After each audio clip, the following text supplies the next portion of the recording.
Como todo motor eléctrico, el motor de corriente continua va a tener en el momento de arranque un pico de consumo, una punta de arranque o una punta de corriente, como se llama.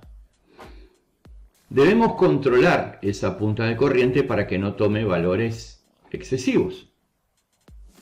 Y para eso lo que vamos a hacer es conectar en serie con el inducido una resistencia variable llamada reóstato de arranque. Ahora bien, es obvio que en el momento de arranque el motor va a necesitar una corriente superior a la nominal. Entonces vamos a fijar un límite razonable, ya que sabemos que por naturaleza la corriente de arranque de los motores puede llegar a estar entre 5 y 7 veces el valor de la corriente nominal, pero eso es demasiado. Vamos a fijar un valor razonable. Vamos a decir que como máximo queremos que la corriente que pasa por aquí, vamos a llamarle intensidad de armadura, sea 1.5 el valor de la corriente nominal del motor. Que la sobrepase, pero no por mucho, digamos, en el momento de arranque. Pero luego, a través de un reóstato, llevaremos ese valor al valor nominal, porque no necesitamos que a régimen permanente esté trabajando a 1,5 veces, porque si no se nos va a quemar el motor. Aquí nosotros alimentaremos nuestro motor de continua con una cierta tensión, llamémosle V. Entonces, por ley de Ohm, 1.5 por I nominal será igual V, la tensión aplicada, sobre la suma de la resistencia de armadura más la resistencia del reóstato de arranque. Esto quiere decir que el valor óhmico del reóstato de arranque va a ser igual a V sobre 1.5 por intensidad nominal menos la resistencia de armadura. Este es el valor óhmico del reóstato de arranque. Vamos a recuadrarlo, ya que está la fórmula que nos va a permitir calcular su valor óhmico. Pero como toda resistencia, además del valor óhmico, tenemos que considerar algo no menos importante, que es la potencia que debe disipar. Es cierto. Porque podemos encontrar un reóstato que sea del valor óhmico necesario, pero que no soporte la potencia y entonces se nos va a quemar. Así que la potencia del reóstato de arranque no será otra cosa que el valor de su resistencia óhmica por la corriente máxima que va a pasar a través de él, que nosotros la limitamos a 1.5 veces el valor de la corriente nominal, 1.5 y nominal, al cuadrado. Y ahí está la fórmula para calcular la potencia que debe disipar nuestro reóstato de arranque. Bueno, vamos a hablar ahora acerca de la regulación de velocidad de los motores de corriente continua.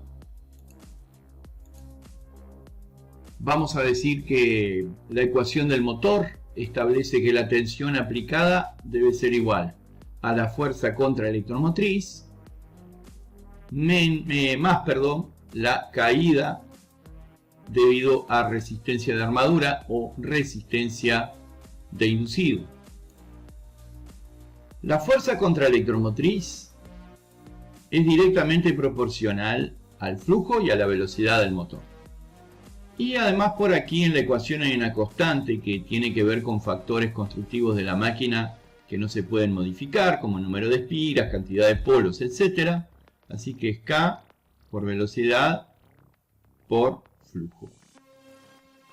Entonces en nuestra fórmula inicial vamos a suplantar la fuerza contraelectromotriz por estos valores. K por N por flujo más R de armadura por I de armadura. Y de aquí vamos a despejar la velocidad. Vamos a tener que V menos RA por IA es igual acá por N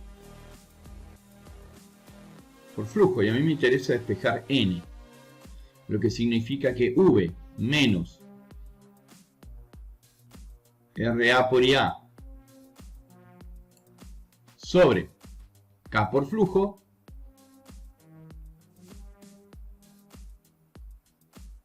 es igual a N. Y acá tienen ustedes la ecuación de la velocidad del motor de corriente continua. Lo que nos está mostrando es que la velocidad depende de la tensión aplicada y del flujo. La resistencia de armadura no la podemos modificar porque es factor constructivo de la máquina. Entonces, podremos afectar la velocidad variando la tensión aplicada o el flujo en el inductor. Bien, los hechos. ¿Cómo vamos a hacer para regular la velocidad? Bueno, tenemos dos opciones. Dijimos que una era actuar sobre la tensión. Entonces acá podemos poner un reóstato en serie con el motor para que genere una caída de tensión, de manera tal que la tensión que le llegue al motor no sea igual a la tensión aplicada. A mayor tensión corresponderá a mayor velocidad. O sea que podríamos regular la velocidad desde este reóstato. Pero, el problema es que con este reóstato lo que vamos a tener es que va a haber un consumo de energía aquí. Va a haber un desprendimiento de calor. Esa disipación de calor significa, digamos, una transformación de energía o podríamos decir un consumo de potencia. Por lo tanto, no sería la opción más saludable poner una resistencia en serie para generar una caída de tensión. Es mucho más viable la otra opción, que consiste en poner un reóstato de excitación para regular de esta forma la corriente de excitación y con ella el flujo inductor. A mayor flujo corresponde menor velocidad. Es decir, que la velocidad es inversamente proporcional al flujo, ya que el flujo se encuentra en el denominador de la expresión de la velocidad. De este modo podríamos regular en forma relativamente exitosa la velocidad en un motor shunt. ¿Qué pasa en un motor serie? Bueno, como el inducido está en serie con el inductor, para poder regular la intensidad de excitación, colocaríamos un reóstato en paralelo, de manera que desviaríamos parte de la corriente de excitación por este reóstato. Al disminuir la corriente de excitación que pasa por el campo serie, entonces la velocidad aumentaría. Y al aumentar la intensidad de excitación, la velocidad disminuiría. En el caso de los motores con excitación compound, veremos que tienen una característica de velocidad prácticamente constante, por lo que no se justificaría regularla en aumento o disminución. Veamos un equipo electrónico, o al menos el esquema de un equipo electrónico para el arranque y control de un motor de corriente continua. Se alimenta mediante corriente alterna trifásica, que a su vez alimenta con corriente continua regulada y de forma separada el devanado inductor y el inducido del motor. Con el potenciómetro de referencia se fija la velocidad de funcionamiento deseada. El dinamo taquimétrico es un pequeño generador de corriente continua que genera una tensión proporcional a la velocidad con que es movida por el eje el motor.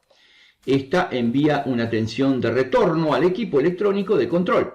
El equipo analiza las señales de estos elementos y proporciona al devanado del inducido y al inductor la tensión y corriente continua necesaria para adaptarse a la velocidad de referencia prefijada.